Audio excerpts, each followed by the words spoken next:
La revanche, Guy de Maupassant. Scène première. Monsieur de Garrel, seul au fond d'un fauteuil. Me voici à Cannes, en garçon. Drôle de chose. Je suis garçon. À Paris, je ne m'en apercevais guère. En voyage, c'est autre chose. Ma foi, je ne m'en plains pas. Et ma femme est remariée. Est-il heureux, lui, mon successeur? Plus heureux que moi? Quel imbécile ça doit être pour l'avoir épousée après moi. Au fait, je n'étais pas moins sot pour l'avoir épousée le premier. Elle avait des qualités pourtant, des qualités physiques considérables, mais aussi des tares morales importantes. Quelle rouée, et quelle menteuse, et quelle coquette, et quelle charmeuse, pour ceux qui ne l'avaient point épousée. Étais-je cocu? Christi!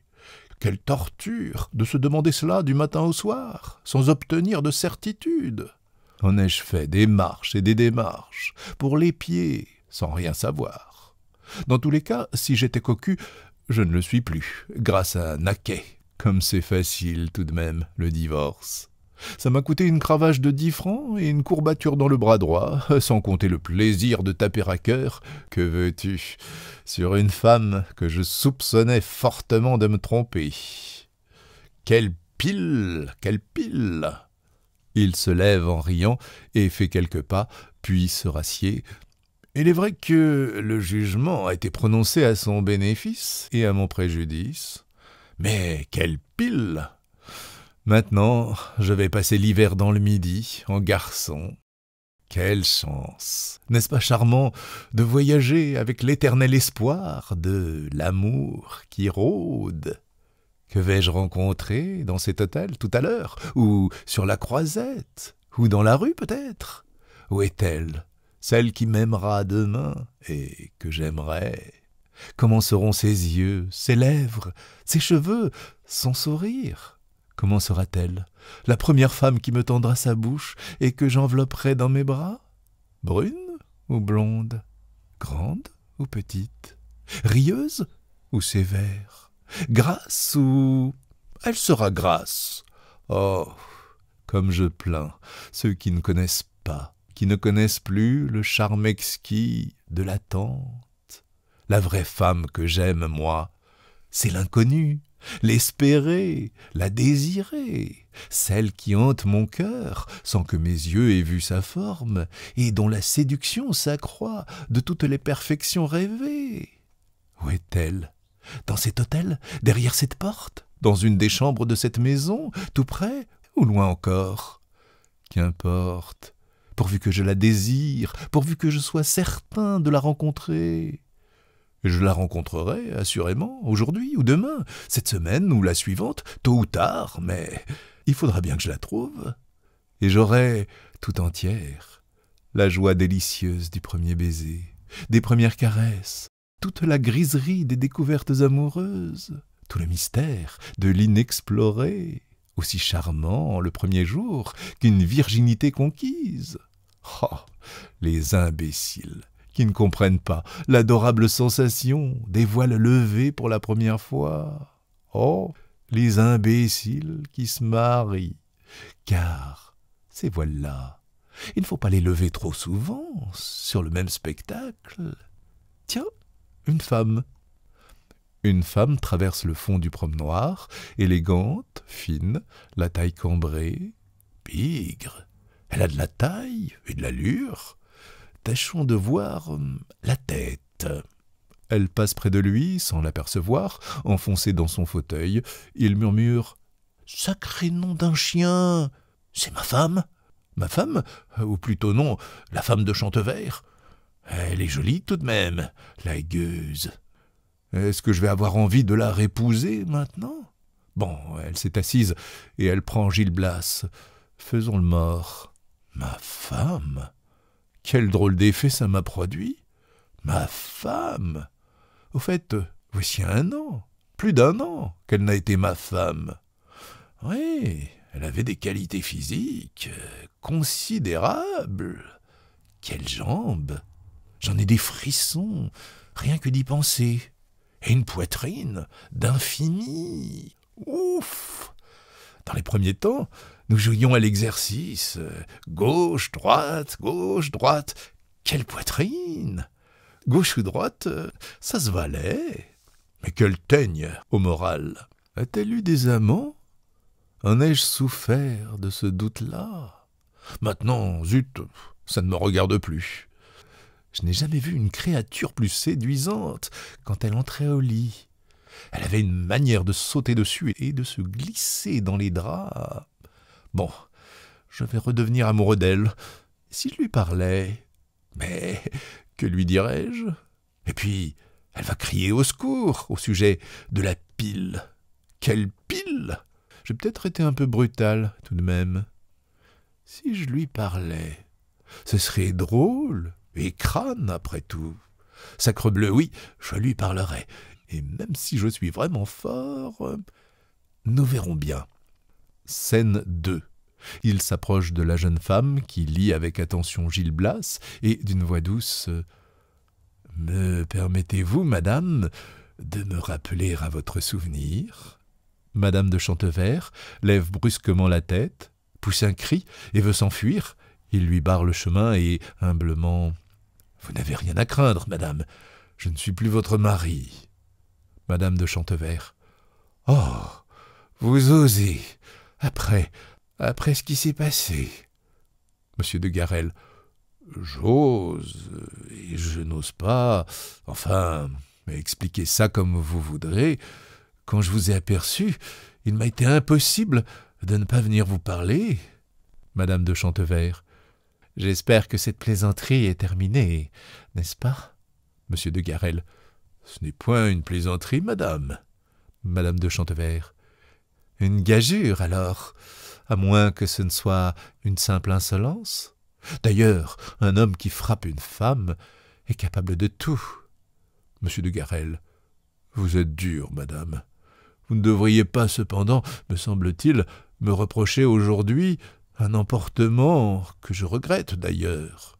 J'attendais plutôt, je l'avoue, des remerciements de votre part. » Madame de Chantevert, stupéfaite.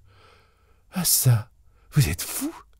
Ou bien vous vous moquez de moi comme un rustre? » Monsieur de Garel. « Nullement, madame, et pour ne pas comprendre, il faut que vous soyez fort malheureuse. » Madame de Chantevert. « Que voulez-vous dire? » Monsieur de Garel. « Que si vous étiez heureuse avec celui qui a pris ma place, vous me seriez reconnaissante de ma violence qui vous a permis cette nouvelle union. » Madame de Chantevert. « C'est pousser trop loin la plaisanterie, monsieur. Veuillez me laisser seule. » Monsieur de Garel. « Pourtant, madame, songez-y. Si je n'avais point commis l'infamie de vous frapper, nous traînerions aujourd'hui encore notre boulet. » Madame de Chantevert, blessée. « Le fait est que vous m'avez rendu là un rude service. » Monsieur de Garel. « N'est-ce pas? Un service qui mérite mieux que votre accueil de tout à l'heure. » Madame de Chantevert. « C'est possible, mais votre figure m'est si désagréable. » Monsieur de Garel. « Je n'en dirai pas autant de la vôtre. » Madame de Chantevert. « Vos galanteries me déplaisent autant que vos brutalités. » Monsieur de Garel. « Que voulez-vous, madame? Je n'ai plus le droit de vous battre. Il faut bien que je me montre aimable. » Madame de Chantevert. « Ça, c'est franc, du moins. Mais si vous voulez être vraiment aimable, vous vous en irez. » Monsieur de Garel. « Je ne pousse pas encore si loin que ça le désir de vous plaire. » Madame de Chantevert. « Alors, quelle est votre prétention? » Monsieur de Garel. « Réparer mes torts, en admettant que j'en ai eu. » Madame de Chantevert, indignée. « Comment, en admettant que vous en ayez eu? Mais vous perdez la tête? Vous m'avez roué de coups, et vous trouvez peut-être que vous vous êtes conduit envers moi le mieux du monde? » Monsieur de Garel. « Peut-être. » Madame de Chantevert. « Comment, peut-être? » Monsieur de Garel. « Oui, madame. Vous connaissez la comédie qui s'appelle « Le mari cocu, battu et content » Eh bien, ai-je été ou n'ai-je pas été cocu? Tout est là. Dans tous les cas, c'est vous qui avez été battue et pas contente. » Madame de Chantevert, se levant. « Monsieur, vous m'insultez. » Monsieur de Garel, vivement. « je vous en prie, écoutez-moi une minute. J'étais jaloux, très jaloux, ce qui prouve que je vous aimais. Je vous ai battu, ce qui le prouve davantage encore, et battu très fort, ce qui le démontre victorieusement. Or, si vous avez été fidèle et battu, vous êtes vraiment à plaindre, tout à fait à plaindre, je le confesse, et... Madame de Chantevert, ne me plaignez pas. Monsieur de Garel, comment l'entendez-vous? On peut le comprendre de deux façons. Cela veut dire soit que vous méprisez ma pitié, soit qu'elle est imméritée. Or, si la pitié dont je vous reconnais digne est imméritée, c'est que les coups violents que vous avez reçus de moi étaient plus que mérités. Madame de Chantevert, prenez-le comme vous voudrez. Monsieur de Garel, bon, je comprends. Donc, j'étais avec vous, madame, un mari cocu. Madame de Chantevert, je ne dis pas cela. Monsieur de Garel, vous le laissez entendre. Madame de Chantevert, je laisse entendre que je ne veux pas de votre pitié. Monsieur de Garel, ne jouons pas sur les mots et avouez-moi franchement que j'étais... Madame de Chantevert, ne prononcez point ce mot infâme qui me révolte et me dégoûte. Monsieur de Garel, je vous passe le mot, mais avouez la chose. Madame de Chantevert, jamais, ça n'est pas vrai. Monsieur de Garel, alors, je vous plains de tout mon cœur, et la proposition que j'allais vous faire n'a plus de raison d'être. Madame de Chantevert, quelle proposition? Monsieur de Garel, il est inutile de vous la dire, puisqu'elle ne peut exister que si vous m'aviez trompé. Madame de Chantevert, eh bien, admettez un moment que je vous ai trompé. Monsieur de Garel, cela ne suffit pas. Il me faut un aveu. Madame de Chantevert, je l'avoue. Monsieur de Garel, cela ne suffit pas. Il me faut des preuves. Madame de Chantevert, souriant, vous en demandez trop, à la fin. Monsieur de Garel, non, madame, j'allais vous faire, vous disais-je, une proposition grave, très grave, sans quoi je ne serais point venu vous trouver ainsi, après ce qui s'est passé entre nous, de vous à moi d'abord, et de moi à vous ensuite. Cette proposition, qui peut avoir pour nous deux les conséquences les plus sérieuses, demeurerait sans valeur si je n'avais pas été trompé par vous. Madame de Chantevert, vous êtes surprenant. Mais que voulez-vous de plus? Je vous ai trompé, na? Monsieur de Garel, il me faut des preuves. Madame de Chantevert, mais quelles preuves voulez-vous que je vous donne? Je n'en ai pas sur moi, ou plutôt, je n'en ai plus. Monsieur de Garel, peu importe où elles soient, il me les faut. Madame de Chantevert, mais on n'en peut pas garder des preuves de ces choses-là. Et, à moins d'un flagrant délit, après un silence, il me semble que ma parole devrait vous suffire. Monsieur de Garel s'inclinant, alors, vous êtes prête à le jurer? Madame de Chantevert, levant la main, je le jure. Monsieur de Garel, sérieux, je vous crois, madame. Et avec qui m'avez-vous trompé? Madame de Chantevert, oh, mais vous en demandez trop à la fin. Monsieur de Garel, il est indispensable que je sache son nom. Madame de Chantevert, il m'est impossible de vous le dire. Monsieur de Garel, pourquoi ça? Madame de Chantevert, parce que je suis une femme mariée. Monsieur de Garel, eh bien? Madame de Chantevert, et le secret professionnel? Monsieur de Garel, c'est juste. Madame de Chantevert, d'ailleurs, c'est avec monsieur de Chantevert que je vous ai trompé. Monsieur de Garel, ça n'est pas vrai. Madame de Chantevert, pourquoi ça? Monsieur de Garel, parce qu'il ne vous aurait pas épousé. Madame de Chantevert, insolent. Et cette proposition? Monsieur de Garel, la voici. vous venez d'avouer que j'ai été, grâce à vous, un de ces êtres ridicules, toujours bafoués, quoi qu'ils fassent, comiques s'ils se taisent, et plus grotesques encore s'ils se fâchent, qu'on nomme des maris trompés. Eh bien, madame, il est indubitable que les quelques coups de cravache reçus par vous sont loin de compenser l'outrage et le dommage conjugal que j'ai éprouvé de votre fait, et il est non moins indubitable que vous me devez une compensation plus sérieuse et d'une autre nature, maintenant que je ne suis plus votre mari. Madame de Chantevert. Vous perdez la tête? Que voulez-vous dire, monsieur de Garel? Je veux dire, madame, que vous devez me rendre aujourd'hui les heures charmantes que vous m'avez volées quand j'étais votre époux, pour les offrir à je ne sais qui. Madame de Chantevert. Vous êtes fou. Monsieur de Garel. Nullement. Votre amour m'appartenait, n'est-ce pas? Vos baisers m'étaient dus. Tous vos baisers, sans exception. Est-ce vrai? Vous en avez distrait une partie au bénéfice d'un autre. Eh bien, il m'importe que la restitution ait lieu. Restitution sans scandale, restitution secrète, comme on fait pour les vols honteux. Madame de Chantevert. Mais pour qui me prenez-vous? Monsieur de Garel. Pour la femme de monsieur de Chantevert. Madame de Chantevert. Ça, par exemple, c'est trop fort.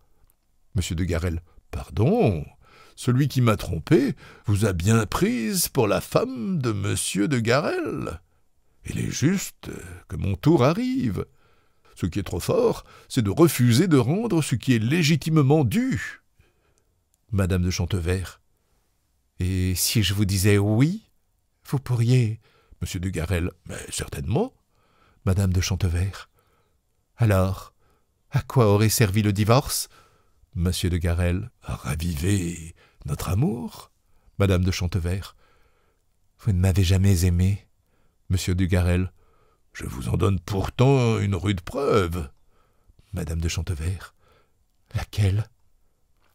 Monsieur de Garel. Comment laquelle?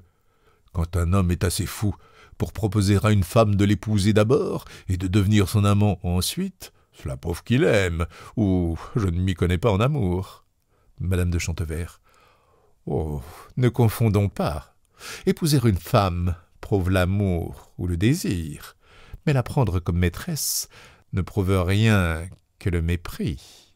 Dans le premier cas, on accepte toutes les charges, tous les ennuis et toutes les responsabilités de l'amour. Dans le second cas, on laisse ses fardeaux aux légitimes propriétaires et on ne garde que le plaisir, avec la faculté de disparaître le jour où la personne n'aura cessé de plaire.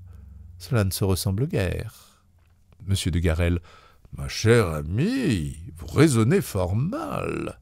Quand on aime une femme, on ne devrait pas l'épouser, parce qu'en l'épousant, on est sûr qu'elle vous trompera, comme vous avez fait à mon égard. La preuve est là, tandis qu'il est indiscutable qu'une maîtresse reste fidèle à son amant, avec tout l'acharnement qu'elle met à tromper son mari. Est-ce pas vrai? Si vous voulez qu'un lien indissoluble se lie entre une femme et vous, faites-la épouser par un autre. Le mariage n'est qu'une ficelle qu'on coupe à volonté. Et devenez l'amant de cette femme. L'amour libre est une chaîne qu'on ne brise pas. Nous avons coupé la ficelle. Je vous offre la chaîne. Madame de Chantevert.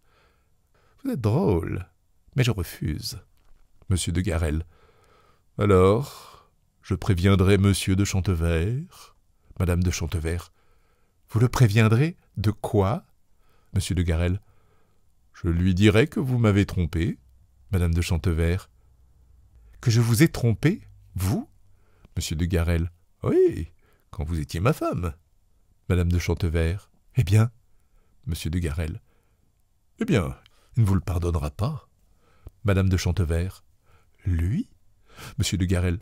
Parbleu, ça n'est pas fait pour le rassurer. Madame de Chantevert riant.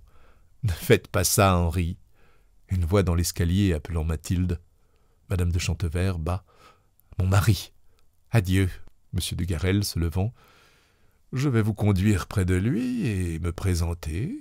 Madame de Chantevert. Ne faites pas ça. Monsieur de Garel. Vous allez voir. Madame de Chantevert. Je vous en prie. Monsieur de Garel. Alors, acceptez la chaîne. La voix. Mathilde. Madame de Chantevert. Laissez-moi. Monsieur de Garel. Où vous reverrai-je? Madame de Chantevert. Ici, ce soir, après dîner. Monsieur de Garel, lui baisant la main. Je vous aime. Elle se sauve. Monsieur de Garel retourne doucement à son fauteuil et se laisse tomber dedans. Eh bien vrai, j'aime mieux ce rôle-là que le précédent. C'est qu'elle est charmante, tout à fait charmante, et bien plus charmante encore depuis que j'ai entendu la voix de monsieur Chantevert l'appeler comme ça, Mathilde, avec ce ton de propriétaire qu'on les marie.